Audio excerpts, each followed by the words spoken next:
सीधा हम आपको बीजेपी की गौरवशाली भारत रैली में लिए चल रखे थे। यमुनानगर में हो रही है रैली। रक्षा मंत्री राजनाथ सिंह मंच पर मौजूद थे और हरियाणा के गृह मंत्री अनिल विज इस वक्त मंच पर बोल रखे हैं। क्या कुछ कह रहे हैं अनिल विज, वो आपको सुनवाते हैं। राम मंदिर बने उसके लिए भारतीय जनता पार्टी ने भी आंदोलन किया था और सबको याद है कि किस प्रकार से अखिलेश यादव के पिताजी मुलायम यादव ने वहां पर अड़चनें डाली थी, किस प्रकार से गोली चलाई थी, किस प्रकार से लाठी चलाई थी।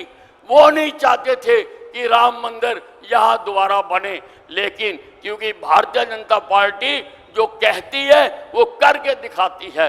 भारतीय जनता पार्टी ने सत्ता में आने से पूर्व कहा था कि हम धारा 370 खत्म करेंगे, करके दिखाया। भारतीय जनता पार्टी ने कहा था कि हम राम मंदिर का निर्माण करेंगे और राम मंदिर का निर्माण किया जा रहा है। जल्दी ही उसका दरवाजे खुलने वाले हैं। तो क्या ये मुलायम सिंह यादव का पुत्र दोबारा वहां पर रोक लगाएगा? क्या लोगों को राम मंदिर जाने में रोकेगा? क्या दोबारा लोगों के रास्ते में अड़चनें डाली जाएंगी? भाई और बहनों, बहुत सोचने का समय है। हर तरह से मोदी जी ने, भारतीय जनता पार्टी की सरकार ने हर तरह से गरीब आदमी का आयुष्मान कार्ड बना के दिए। हर महिला के घर में।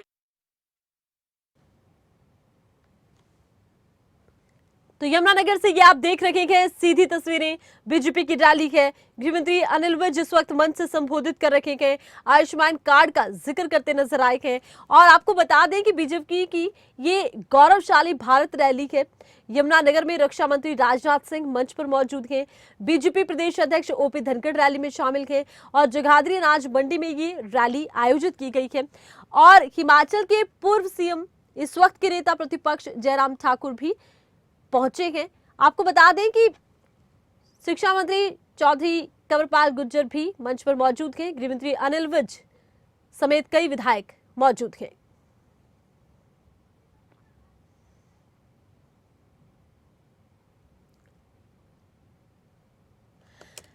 तो देखिए, जिस तरह ये वो दौर है हरियाणा में जब बीजेपी ताबड़तोड़ रैलियां कर रही है, जनसभाएं कर रही है, अलग अलग लोकसभाओं में इन जनसभाओं का आयोजन किया जा रहा है, विशाल रैलियां की जा रही हैं। रक्षा मंत्री राजनाथ सिंह पहुंचे हैं यमुनानगर में हो रही इस रैली में। रक्षा मंत्री राजनाथ सिंह मंच से संबोधित करेंगे। आपको बता दें, बीजेपी के वरिष्ठ नेता इस रैली में हिस्सा ले रहे हैं और बीजेपी की गौरवशाली भारत रैली प्रदेश के अलग अलग लोकसभा क्षेत्रों में हो रही है। रक्षा मंत्री राजनाथ सिंह इस वक्त संबोधित कर रहे हैं। क्या कुछ कह रहे हैं वो आपको सुनवाते हैं। जिनके ऊपर गृह मंत्रालय की जिम्मेदारी है और आप उनसे अच्छी तरह परिचित हैं, किस तेवर के वह नेता हैं। ऐसे श्रीमान अनिल विज जी, वैसे ही आपके विधायक जो बराबर आपकी सेवा में लगे रहते हैं और साथ ही साथ शिक्षा को भी एक दिशा और दृष्टि देने का काम इस हरियाणा राज्य में किया है, ऐसे श्री कंवरपाल जी। और हमारे राज्यसभा के सांसद वरिष्ठ नेता श्री रामचंद्र जी यांगड़ा, यहाँ के प्रभारी सांसद और राज्यसभा के सांसद श्री अनिल जी अग्रवाल, सदस्य प्रदेश कार्यकारिणी श्रीमती बंतो कटारिया, श्री घनश्याम दास जी अरोड़ा विधायक, श्री असीम जी गोयल विधायक, श्री वेदपाल जी एडवोकेट महामंत्री, श्री कर्णदेव जी काम्बोज प्रदेश अध्यक्ष ओबीसी मोर्चा, चौधरी बलवंत सिंह जी, श्री राजवीर जी वराड़ा, श्रीमती लतिका जी शर्मा पूर्व विधायक, श्री मदन चौहान महापौर यमुनानगर जगधारी, श्री कुलभूषण गोयल महापौर पंचकुला, श्री राजेश सफरा जिलाध्यक्ष, श्री अजय शर्मा जिलाध्यक्ष, श्री राजेश बतौरा जिलाध्यक्ष, श्री रमेश ठस्का चेयरमैन जिला परिषद यमुनानगर, श्री राजेश लाड़ी, डॉक्टर संजय शर्मा और इस सभा में मौजूद मेरे सभी सम्मानित बहनों एवं भाइयों। जहां तक मुझे याद है, लंबे अरसे के बाद इस स्थान पर किसी सार्वजनिक सभा को संबोधित करने के लिए आप सबके सामने खड़ा हुआ। शायद बहुत पहले कभी मेरा आना इसी क्षेत्र में कहीं हुआ था। शायद इस स्थान पर तो मैं पहली बार आ रहा हूं, लेकिन जिस गर्मजोशी के साथ आप लोगों ने यहां पर हम लोगों का स्वागत किया है, अभिनंदन किया है, मैं यह मानता हूं कि भारत की परंपरा है और शिष्टाचार का तकादा भी है। स्वागत, अभिनंदन, सलाम दुआ कभी एक तरफा नहीं होना चाहिए। इसलिए मैं भी अपनी तरफ से शीश झुकाकर आप सभी बहनों भाइयों का हार्दिक अभिनंदन करता हूं, आप सभी का मैं स्वागत करता हूं। यहां से हमारे मित्र जिन्होंने कि लंबे समय तक संसद में मेरे साथ जिम्मेदारी संभाली थी और इस संसदीय निर्वाचन क्षेत्र से सांसद भी थे, रतन लाल जी कटारिया। बहनों भाइयों, ज्यों ही मेरा कार्यक्रम लगा, सहज रूप से मेरे स्मृति पटल पर उनकी याद ताजा हो गई। छोटी बैठक हो अथवा बड़ी बैठक हो, एक भी बैठक ऐसे नहीं होती थी जिसमें रतन लाल जी कटारिया कुछ न कुछ अपने विचार न व्यक्त करें। और अपना विचार व्यक्त करने की रतन लाल जी कटारिया की जो शैली होती थी वह अद्भुत होती थी कि एक बार जब वह बोलते थे तो एक बार तो ठहाका लगाने के लिए सारे सांसद मजबूर हो जाते थे। ऐसे थे आपके सांसद रतन लाल जी कटारिया।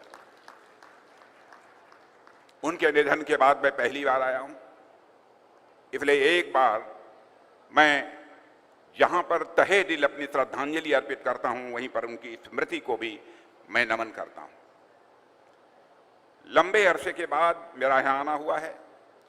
उत्तर प्रदेश और हिमाचल प्रदेश से सटे हुए इस इलाके को मैं मानता हूं कि विशेष रूप से यमुना जी का आशीर्वाद प्राप्त है। मेरे बहनों भाइयों, जब भी मुझे हरियाणा आने का अवसर मिलता है तो मैं सच बताऊं कि मुझे बेहद खुशी होती है। और शायद बेहद खुशी इसलिए भी होती है कि मैं भी किसान परिवार में ही मैं पैदा हुआ हूं। मेरी भी आप जैसे ही खेती बाड़ी होती थी, मेरा भी कोई दूसरा व्यवसाय नहीं था। शायद एक तक किसान परिवार से होने के नाते, और दूसरा इसलिए कि हरियाणा की धरती ऐसी धरती है और हिमाचल प्रदेश इसके बगल की धरती और यह पंजाब, यहां से बड़ी संख्या में हमारे भारत की सीमाओं की रक्षा करने वाले जवान यदि जाते हैं तो यहीं से जाते हैं। इसलिए स्वाभाविक रूप से हमें इस स्थान पर आने पर एक स्वाभाविक खुशी मुझे महसूस होती है। और बहनों भाइयों, इस धरती के करिश्मे को मैं अच्छी तरह जानता हूं। खेलों के मामले में भी हरियाणा ने सदैव भारत का मस्तक ऊंचा किया है। इस हिंदुस्तान में सर्वाधिक मेडल देने वाला यदि कोई राज्य है तो उस राज्य का नाम है हरियाणा है। और जहां तक मुझे याद है, यदि मैं भूल नहीं रहा हूं, तो भारत को पहला ओलंपिक मेडल दिलाने वाली जो कर्णम मल्लेश्वरी थी, बताया जाता है कि उनकी भी यमुनानगर यह कर्मभूमि रही है। खेलों में सर्वाधिक पदक यानी मेडल जीतने के कारण ही हरियाणा के बारे में यह कहा जाता है कि भारतीय खेलों की राजधानी है। इसलिए स्वाभाविक है कि ऐसे राज्य में कोई कार्यक्रम होता है और वहां की जनता के साथ सीधा संवाद करने का अवसर मिलता है तो हमें खुशी होती है। और आज आप सबके बीच यहां पर मौजूद हैं। क्यों मौजूद हैं यह भी आप सबको जानकारी होगी। मोदी जी के नेतृत्व में हमारी भारतीय जनता पार्टी के नेतृत्व की एनडीए सरकार ने 9 वर्षों का कार्यकाल पूरा किया है। 9 वर्षों में मोदी जी ने अच्छा किया है, खराब किया है, जितना करना चाहिए था उतना किया है, नहीं किया है। मुझसे बेहतर यदि कोई फैसला कर सकता है तो इसे हिंदुस्तान की जनता कर सकती है, आप सब कर सकते हैं। लेकिन मैं यह कहना चाहूंगा, 2014 में आपने पहली बार मोदी जी के नेतृत्व में इस हिंदुस्तान में हम लोगों की सरकार बनाई थी। पूर्ण बहुमत के साथ आपने सरकार बनाई थी। उस समय आपको एक उम्मीद थी, आपको एक आशा थी कि एक बार मोदी जी को भी प्रधानमंत्री बनाकर देख लिया जाए। बहुतों को देखा, अब इनको भी एक बार हम देख लेते हैं, आजमा लेते हैं कि कैसे सरकार चलाते हैं। 2014 में सरकार बनने के बाद 5 वर्ष तक उनके कामकाज को देखने के बाद आप इस नतीजे पर पहुंचे कि नहीं, यह इंसान तो एक गजब का इंसान है, यह करिश्माई इंसान है, इसलिए 2019 में भी आप लोगों ने पहले से अधिक सीटों पर विजय दिलाकर भारतीय जनता पार्टी की सरकार इस हिंदुस्तान में बनाई। पहले तो एक उम्मीद से आपने सरकार बनाई थी, और बहनों भाइयों, कभी उम्मीद टूट जाती है, आशा यदि कभी टूट जाती है, तब भी लोगों को लगता है कि कोई बात नहीं, इस बार हमारी आशा टूट गई, हमारी उम्मीद टूट गई, लेकिन आगे कभी न कभी हमारी आशा पूरी होगी, उम्मीद पूरी होगी। लेकिन 9 वर्षों के अंदर जो जन सामान्य में उन्होंने विश्वास पैदा किया है, बहनों भाइयों, जहां जहां मैं जाता हूं, जिन जिन भी सार्वजनिक सभाओं को संबोधित करने के लिए, दुनिया के दूसरे देशों में रहने वाले भी जब भारतवासी हैं, उनसे भी मैं बातचीत करता हूं, मुझे लगता है कि इस देश की जनता का विश्वास अब मोदी जी के प्रति पूरी तरह से पक्का हो गया। और मैं यकीन दिलाना चाहता हूं, जब मैं भारतीय जनता पार्टी का अध्यक्ष था, उसी समय प्रधानमंत्री के उम्मीदवार के रूप में वह चुनाव के मैदान में उतरे थे। मैं उनके कर्तृत्व से अच्छी तरह परिचित हूं, उनके वक्तृत्व क्षमता से अच्छी तरह मैं परिचित हूं, उनकी नीयत से भी मैं अच्छी तरह परिचित हूं, उनके ईमान से भी मैं अच्छी तरह परिचित हूं।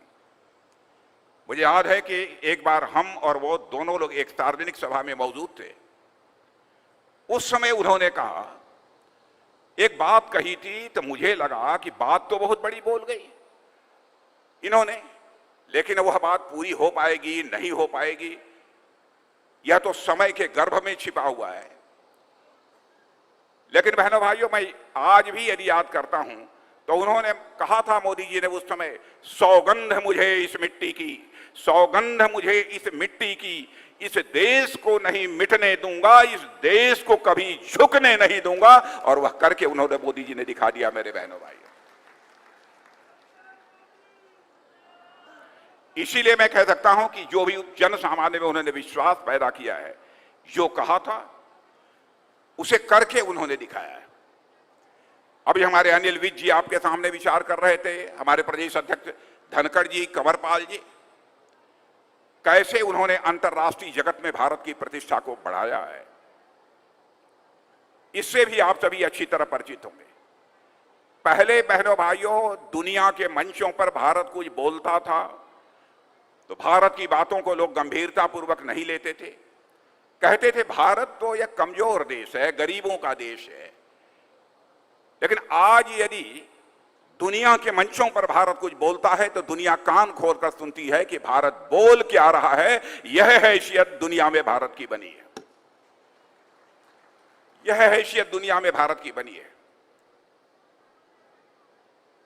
और आज मैं यह भी आपको याद दिलाना चाहता हूं कि एक बहुत वित्तीय फर्म, फाइनेंशियल फर्म थी, उसने 2013 में कहा था कि भारत अपने गरीबी के अथवा आर्थिक तंगी के संकट से कभी उबर नहीं पाएगा, हमको ऐसी उम्मीद नहीं दिखाई देती है। उसने दुनिया के कुछ देशों का नाम लिया था और उन देशों के बारे में यह कहा था कि इन देशों की अर्थव्यवस्था यानी माली हालत यह लड़खड़ा रही है, कब टूट जाए, कब बिखर जाए, उसके बारे में कुछ कहा नहीं जा सकता। ऐसे देशों को ध्यान में रखते हुए एक नाम उसने दिया था, फ्रेजाइल 5, यानी जिनकी आर्थिक स्थिति कभी भी लड़खड़ा सकती है, कभी भी समाप्त हो सकती है, ऐसा कहा था। उस फर्म का नाम है मॉर्गन स्टैनले। यह फाइनेंशियल फर्म है।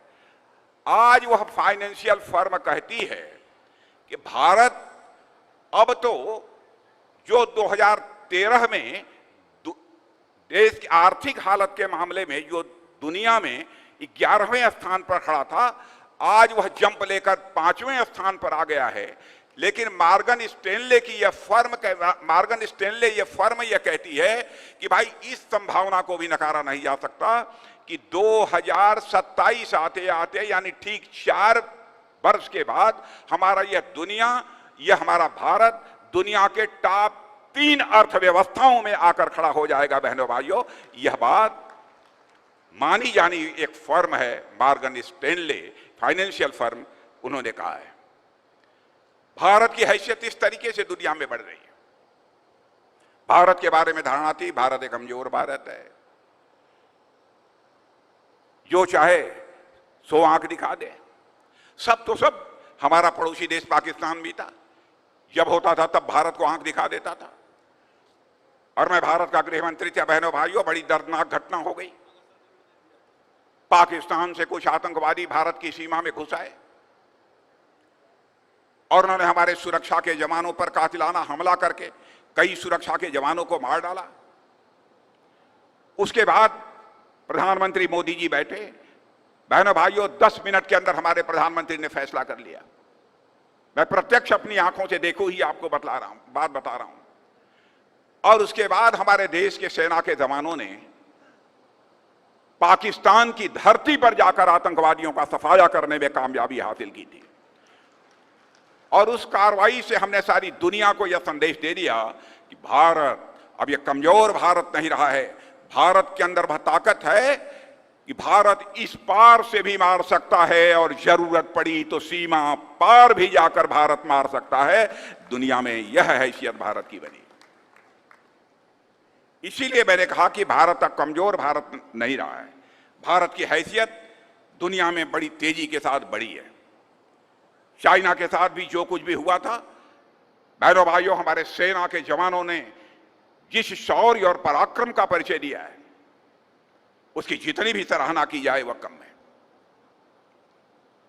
और सारी दुनिया इस चीज को महसूस करती है कि पहली बार भारत ने सीना खोलकर भारत के मान सम्मान और स्वाभिमान की रक्षा की है। मेरे बहनों भाई,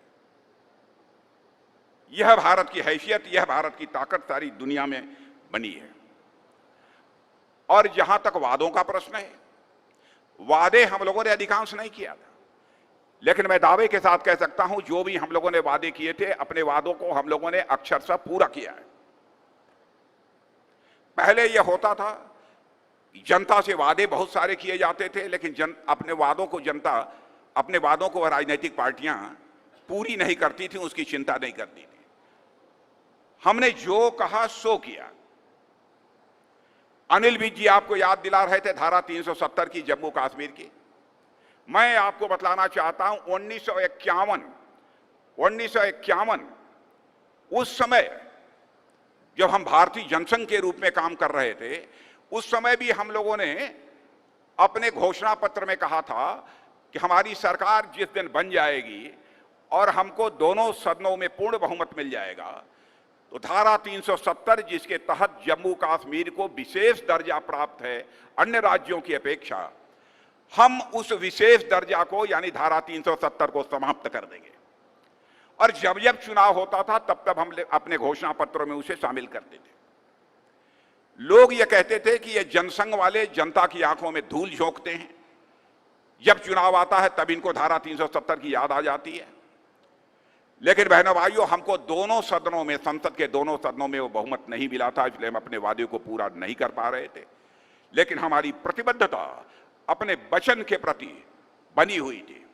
आपने देखा कि वह क्षण आ गया जब संसद के दोनों सदनों में हमको लगा कि अब हमारा बहुमत है, तो बहनों भाइयों, हमने क्षण भर की देर नहीं लगाई। धारा 370 जिसके तहत जम्मू कश्मीर को विशेष दर्जा प्राप्त था, उसको चुटकी बजाकर हम लोगों ने समाप्त कर दिया बहनों भाइयों। और जम्मू कश्मीर का भी वही दर्जा है जो हिंदुस्तान के अन्य राज्यों का दर्जा है। जो भी कहा था, एक भी चीज ऐसी नहीं है जिसको हम लोगों ने पूरा नहीं किया। जहां तक अपनी पुरानी विरासत पर गर्व करने की बात है, अपनी पुरानी विरासतें जो स्थान स्थान पर जो पड़ी हैं, उनको भव्य स्वरूप देने का काम भी यदि किसी सरकार ने इसे हिंदुस्तान में किया है मेरे बहनों भाइयों, तो हमारी सरकार ने किया। याद दिला रहे थे विज जी राम मंदिर का। मुझे याद है 1984 में जब हम लोगों ने घोषणा पत्र अपना तैयार किया, तो उस घोषणा पत्र में भी हम लोगों ने कहा था कि हमारी सरकार यदि बन जाएगी, बहुमत यदि हमको मिल गया, तो हम अयोध्या की धरती पर भव्य राम का मंदिर बनाएंगे। 84 के बाद लगातार हर 5 साल पर जनता कहती थी, भाई आपने कहा था, कब करेंगे आप लोग? इसको घोषणा पत्र में कहना आप बंद कर दीजिए। लेकिन बहनों भाइयों, देखा आपने कि वह दिन आ गया। क्या आप जाकर अयोध्या की धरती पर देख सकते हैं, वहां पर भव्य राम के मंदिर का निर्माण हो रहा है बहनों भाइयों, और 24 जनवरी के बाद जाकर अपना शीश झुकाकर आप रामलला का दर्शन कर सकते हैं। अपनी ऐसी प्राचीन स्मारक, प्राचीन मंदिर, बहुत सारे ऐसे जो कि हमारी सांस्कृतिक विरासत के प्रतीक हैं, उनको भव्य स्वरूप देने का काम भी हमारे प्रधानमंत्री ने किया है। आप चले जाइए महाकाल का मंदिर उज्जैन में, पहले का स्वरूप वहां का आपने देखा होगा और आज का स्वरूप आप जाकर वहां देख सकते हैं। आप चले जाइए बद्रीनाथ, केदारनाथ, सोमनाथ, जहां भी चले जाइए आपको बदला हुआ स्वरूप दिखाई देगा। यानी जो कुछ भी कहा था बहनों भाइयों, हम लोगों ने अक्षरशः उसका निर्वाह किया है। आपने देखा होगा कि इस आजाद भारत में नेताओं की कथनी और करनी में अंतर होने के कारण ही भारत के नेताओं पर से और इस राजनीति पर से जनता का विश्वास धीरे धीरे समाप्त होता जा रहा था और एक विश्वास का संकट भारत की राजनीति में पैदा हुआ था। लेकिन भारत की राजनीति में पैदा हुए विश्वास के संकट को किसी राजनीतिक पार्टी ने चुनौती के रूप में स्वीकार किया मेरे बहनों भाइयों, तो केवल और केवल हमारी और आपकी पार्टी भारतीय जनता पार्टी ने ही चुनौती के रूप में स्वीकार किया। और मैं यकीन दिलाना चाहता हूं आपको कि हम जो कहेंगे हम वो करेंगे, चाहे उसके लिए हमको कितनी भी कीमत क्यों न चुकानी पड़ी। भ्रष्टाचार की बात हम लोगों ने कही थी। हम लोगों ने यह दावा नहीं किया था कि हम आएंगे तो भ्रष्टाचार पूरी तरह से समाप्त हो जाएगा। भ्रष्टाचार पूरी तरह से समाप्त करना यह कोई सामान्य काम नहीं है। लेकिन मैं दावे के साथ कह सकता हूं कि सरकारी संस्थानों में पहले से भ्रष्टाचार को कम करने में इस आजाद भारत में किसी भी पार्टी की सरकार ने कामयाबी हासिल की है तो हम लोगों की पार्टी की सरकार ने कामयाबी हासिल की है। मैं याद दिलाना चाहता हूं, कांग्रेस की सरकार थी 2014 के पहले 10 वर्षों तक, उसके पहले भी रही है। आजादी हासिल होने के बाद भी पहला आरोप जीप घोटाला का लगा था, उसके बाद कई कोयला घोटाला और कई इस प्रकार के घोटाले, कितने घोटालों का मैं नाम लूं, कई घोटालों का आरोप इस सरकार के ऊपर लगा था। इतना ही नहीं, उन घोटाले के आरोपों के कारण उन्हें जेल की हवा खानी पड़ी थी, मंत्रियों को जेल की हवा खानी पड़ी थी, फिर भी सरकारें चलती रही बहनों भाइयों। लेकिन आज 9 वर्ष गुजर जाने के बाद मैं दावे के साथ कह सकता हूं, एक व्यक्ति भी उंगली उठाकर नहीं कह सकता कि हमारे मोदी जी की सरकार के दामन पर कोई भ्रष्टाचार की दाग लगी हुई हो बहनों भाइयों। और एक व्यक्ति भी यदि भ्रष्टाचार के आरोप में पाया गया तो उसका स्थान सरकार में नहीं होगा बल्कि वह सरकार के बाहर होगा। यह संकल्प है हमारी पार्टी का। भ्रष्टाचार को समाप्त करने का, पूरी तरह से समाप्त करने का मैं कोई दावा नहीं करना चाहता, लेकिन हां, मैं आपको याद दिलाना चाहता हूं, राजीव गांधी जी भारत के प्रधानमंत्री थे। बड़ी ईमानदारी से राजीव गांधी जी ने एक बात यह कही थी, कहा था हम क्या करें, हम लखनऊ से, दिल्ली से हम 100 पैसा भेजते हैं लेकिन लोगों की जेबों में बामुश्किल 85 पैसा पहुंच पाता है, 15 पैसा पहुंच पाता है, 85 पैसा यह भ्रष्टाचार की भेंट चढ़ जाता है। यह कहकर उन्होंने अपनी लाचारी व्यक्त की थी। भारत के प्रधानमंत्री थे। लेकिन आपने देखा कि प्रधानमंत्री बनने के बाद हमारे मोदी जी ने क्या करिश्माई काम किया। सरकार 2014 में बनने के बाद जब पहली बैठक उन्होंने ली थी, उस बैठक में मेरे बहनों भाइयों, उनके साथ इस देश का गृह मंत्री होने के नाते मैं भी मौजूद था। वह हर व्यक्ति का बैंक में खाता खोलने की बात लोग कर रहे थे सारे अधिकारियों से कि हर व्यक्ति का बैंक में खाता खुलना चाहिए। मैंने उनसे पूछा कि यह बताइए, हर व्यक्ति का बैंकों में खाता खोलकर आप करेंगे क्या? तो उन्होंने कहा कि राजनाथ जी देखिएगा, यह समय बतलाएगा कि जो मैं बैंकों में खाता खोल रहा हूं वह उसका करिश्मा क्या होगा। लेकिन बहनों भाइयों, वह बाद में मैंने देखा। आज यदि हमारे किसान भाइयों को प्रधानमंत्री किसान सम्मान निधि के अंतर्गत 2000 रुपये हर 4 महीने पर यदि प्राप्त होते हैं तो मैं दावे के साथ कह सकता हूं 100 पैसा यदि दिल्ली के बैंक से चलता है तो 100 का 100 पैसा आपके जेब में पहुंचता है बहनों भाइयों। एक पैसा भी भ्रष्टाचार की भेंट नहीं चढ़ने पाता। हमारे कहने का मतलब यह है कि भ्रष्टाचार को यदि हम दूर करना चाहते हैं तो भ्रष्टाचार भाषण देकर समाप्त नहीं किया जा सकता है। भ्रष्टाचार को यदि हमको समाप्त करना है तो हमको सिस्टम में बदलाव लाना पड़ेगा, तब जाकर हम भ्रष्टाचार पर अंकुश पा पाएंगे। और उस दृष्टि से भी मैं दावे के साथ कह सकता हूं कि हमारी सरकार ने बहुत ही प्रभावी काम किया है। मेरे बहनों भाइयों, कोरोना का संकट था, मैं आपको याद दिलाना चाहता हूं। यहां भी आप सब लोग कोरोना से तो प्रभावित रहे होंगे, इसमें बहुत सारे लोग कोरोना से प्रभावित थे कि नहीं कोरोना से? या कितने लोग प्रभावित थे? जरा हाथ उठाइए तो। कोरोना से कितने लोग प्रभावित थे? इधर के लोग कोविड, कोरोना, काफी लोग प्रभावित थे। मेरे बहनों भाइयों, आपको जानकर यह आश्चर्य होगा कि उस समय कोरोना का जो वैक्सीन होती थी, टीका, वो भारत में नहीं बनता था। यह हुआ कि क्या किया जाए। तो उस समय हमारे प्रधानमंत्री ने हैदराबाद जाकर हमारे वैज्ञानिकों का मनोबल ऊंचा किया और यह कहा कि नहीं, आप लोग संकल्प लीजिए और इस कोरोना के टीके का निर्माण इस भारत में ही होना चाहिए। और बहनों भाइयों, कोरोना वैक्सीन का निर्माण भारत में हमारे वैज्ञानिकों ने प्रारंभ किया। और मैं दावे के साथ कह सकता हूं, वह वैक्सीन, वह टीका हर भारतवासी को कम से कम 2 या 3 टीका लग गया होगा।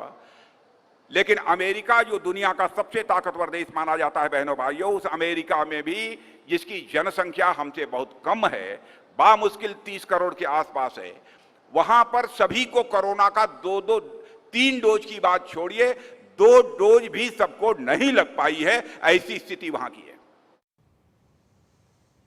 तो बीजेपी की गौरवशाली भारत रैली के इस मौके पर रक्षा मंत्री राजनाथ सिंह ने कहा कि खेलों में हरियाणा का विशेष योगदान है। इस धरती को उन्होंने नमन किया है। साथ ही साथ उन्होंने कहा कि नरेंद्र मोदी ने विश्व में भारत का नाम बढ़ाया है।